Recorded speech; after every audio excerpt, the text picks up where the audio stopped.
What is up, guys? Welcome back to the channel, and as you saw by the intro and the title, we're going to be talking about bombers today, specifically the B-17s in the American tree. What I've noticed is I think there's been a damage model increase or buff to bombers, and it probably spreads to other nations, but I haven't checked it, so you might have to check it yourself. But I know for pretty much almost a fact that the American bombers are a lot better than they used to be. So the B-17G sits at 5.3, so you'll get a lot of 5.0 matches, which is a really good BR for props in general. Not a lot of super great cannons at that BR, which adds to your survivability.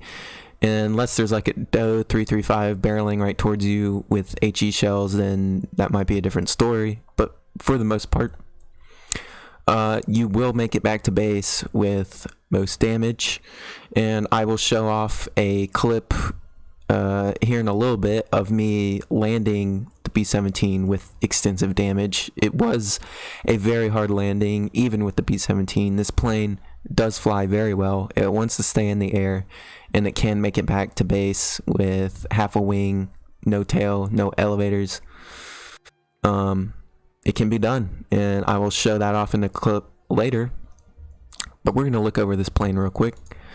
So I believe the B-17G carries the most pounds out of any of the other B-17s, so 8,000 pounds of bombs. Some maps, it is 3,000 pounds for a base. Some maps, it's 6,000 pounds for a base.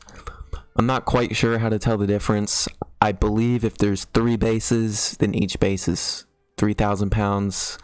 And I believe if there's 4 bases, then each base is 6,000 pounds. I believe that's how that works.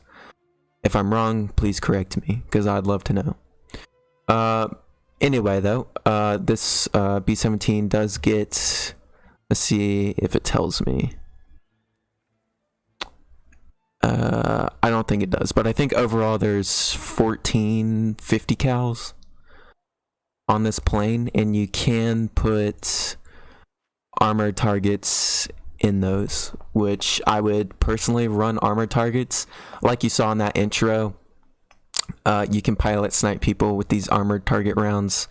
The 50 cals will go right through the windshield, right through the front engine, cause an oil leak, cause a fire. Very good rounds. I would recommend using those. Overall, a very nice plane, and I'm going to hop into a match and talk a little bit more about it. So I'll see you guys there. Alright, welcome back, guys. We're back in the match, and I believe this one that I recorded, I did not have the 8,000 pound bomb load researched yet. So we're going with the 6 1000s in this match. So you can see on this map there's 3 bases, so that's going to be 3,000 pounds for each base. So I have the potential to take out 2 bases. It's probably going to turn out that I'm going to have to end up dropping some of my bombs on the airfield.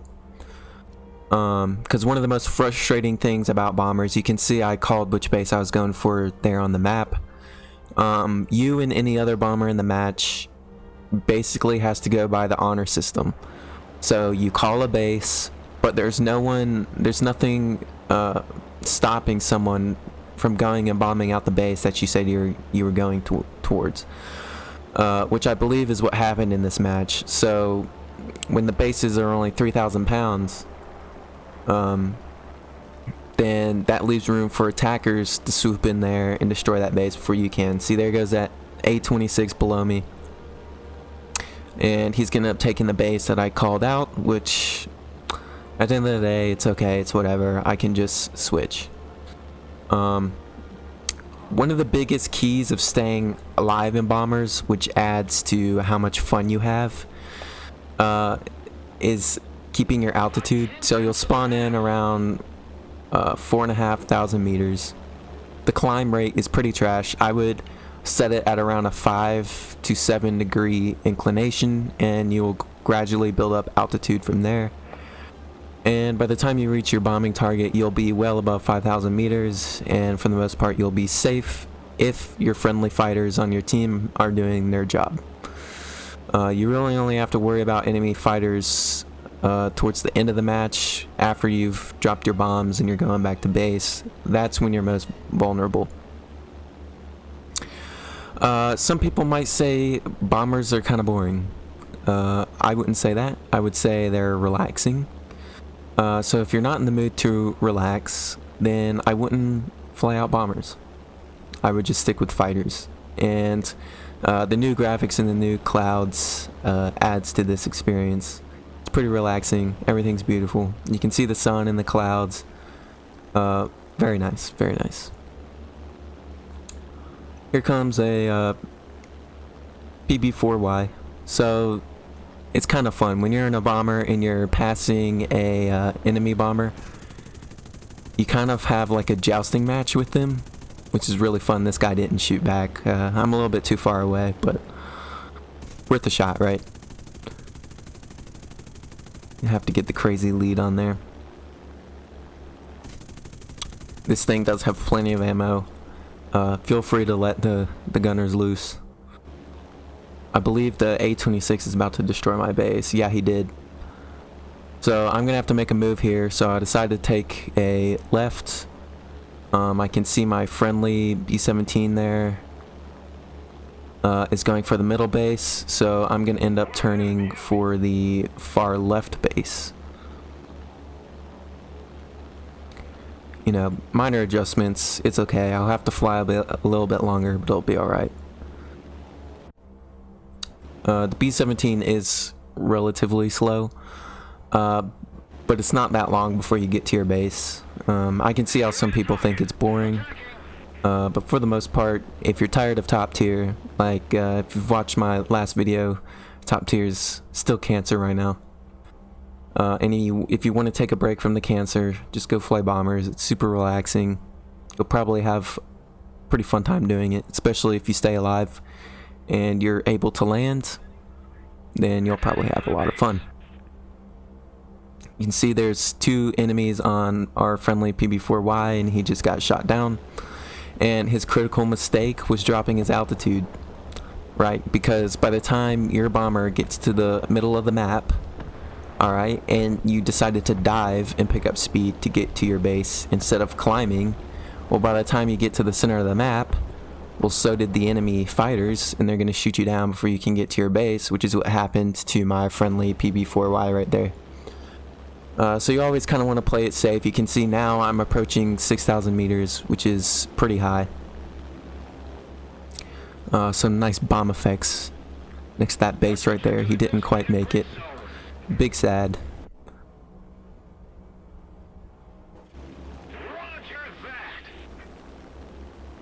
See, my friendly B-17 took out the second base, and I'm gonna call this base right here.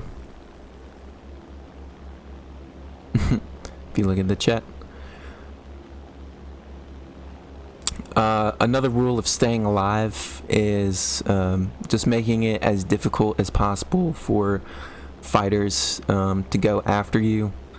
So if a fighter's coming after you at the beginning of the match, then they're probably bad at the game, or else they would be dogfighting with other fighters. So they want that easy, juicy kill on your bomber, and you gotta make it as hard for them as you possibly can, which means shooting at them and harassing them well before they get in within range to shoot you.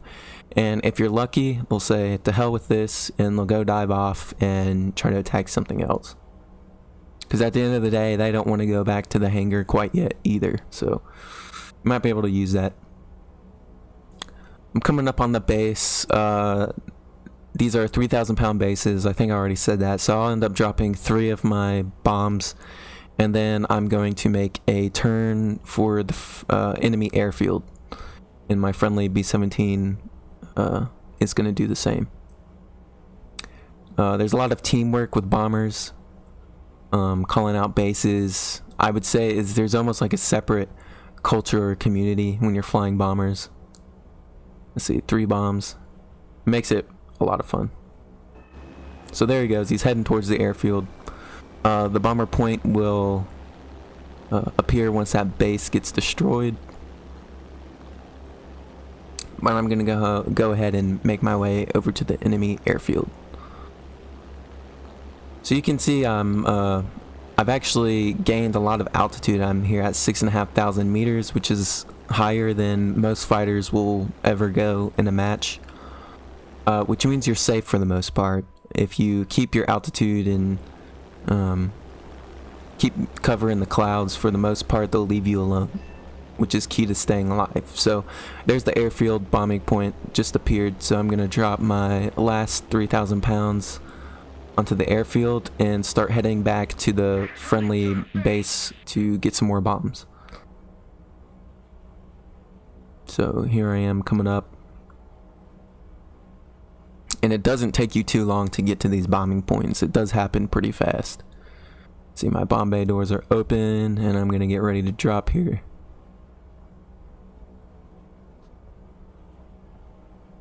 And see, 1, 2, 3. You can see that guy's bombs as well. Returning to the airfield. Now, my friendly B-17 down there made a fatal mistake by dropping his altitude. When you're in a bomber, altitude is everything. Because if you're in a fighter, and you look up and see there's a bomber 3 kilometers above you, you're gonna say, you know, maybe not. There's an easier target down over here that I'll go for. So your survivability depends a lot on like how you decide to fly your plane and what kind of situations you decide to put yourself in. You can see 6,000 pounds by me in the friendly B-17 barely did anything to the airfield. It's just how it goes. If you do bomb out the airfield, you win the match automatically. 2 Spitfires below me. And this is where I notice a Focke-Wulf 190. This is the match that I showed in the intro. I figured this match would probably be the most entertaining out of the ones I recorded. I'm gonna try to lose him here in the clouds. By diving into it, he might lose his spot on me. 8,000 meters.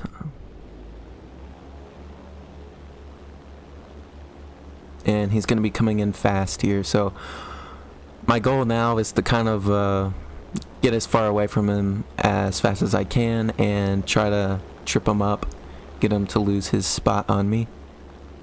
We all know where this is going though. We all saw the intro. And there goes another Focke-Wulf going for my friendly B-17. Down there. If you're lucky and it's just you and another B-17 left, it is very possible to win the match. If there's only 1 or 2 fighters, the chances are you and your buddy can survive that. You gotta have good aim with the bombers. You don't really want to aim with the sights, you want to aim with where the tracers are going, which you'll see here when I'm aiming for this guy. Oops, I'm getting called. Friendly B-17 is on fire there. Can't remember if he makes it back to base. I think he does. I think the fire gets put out. We'll see. But this Focke-Wulf is closing in on me now, so I'm going to start putting the pressure on him. I'm not going to make it easy for him. It's like getting kidnapped. You want to kick back and scream. You don't want to make it easy. And maybe you'll come out on top. Friendly B-17 just went down there. You see in the chat. And let's see, 2 50 cals in the back gunner, 1 in the side. So 3 50 cals. It hit. And those armored targets are going to do its work at range. Boom, boom. Now he's got an oil leak. His engine's shot. So it's all downhill for him right here. He's going to dodge that burst. And he's going to stay level, which is going to be his downfall. And that armored shot, boom, is going to go right through his windshield, get his pilot, and that's it for him. So the B-17s have really great firepower. They're not cannons. I think some of the Russian bombers, their gunners, have cannons, but the 50 cals with the right belts are just as good or better in my opinion. Let's keep the pressure on. Victory. And I'm gonna start descending towards the base, but that's pretty much everything that happens in this match.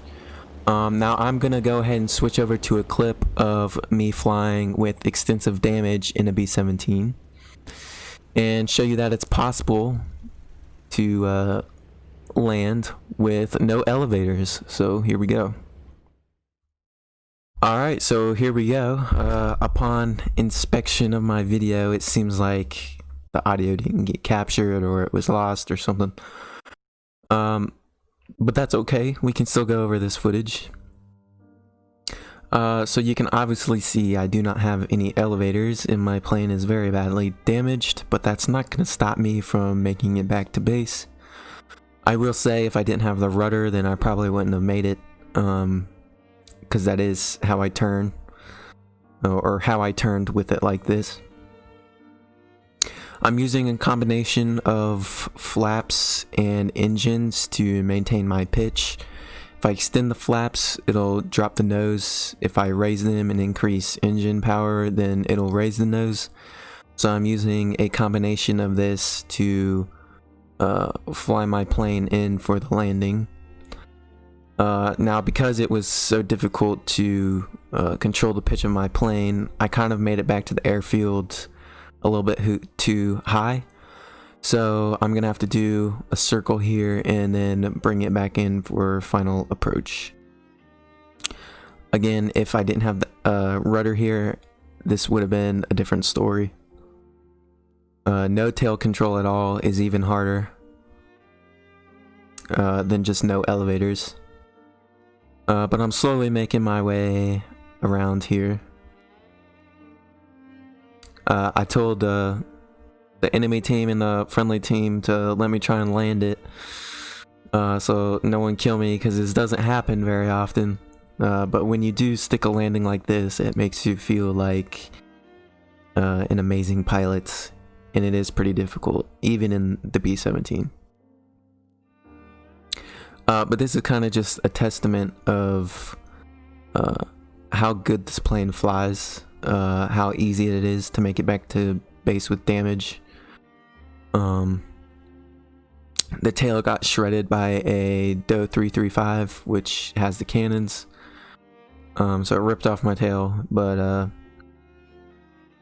it's not going to stop me from making it. So I'm using my flaps extended to drop the nose. Just dropping the nose. I'm constantly toggling between raised and extended.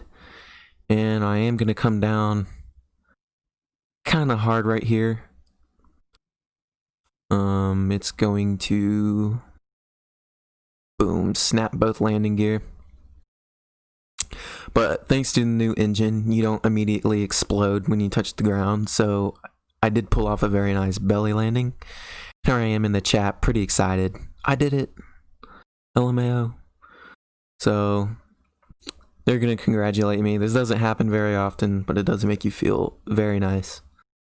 Makes you feel like a good pilot.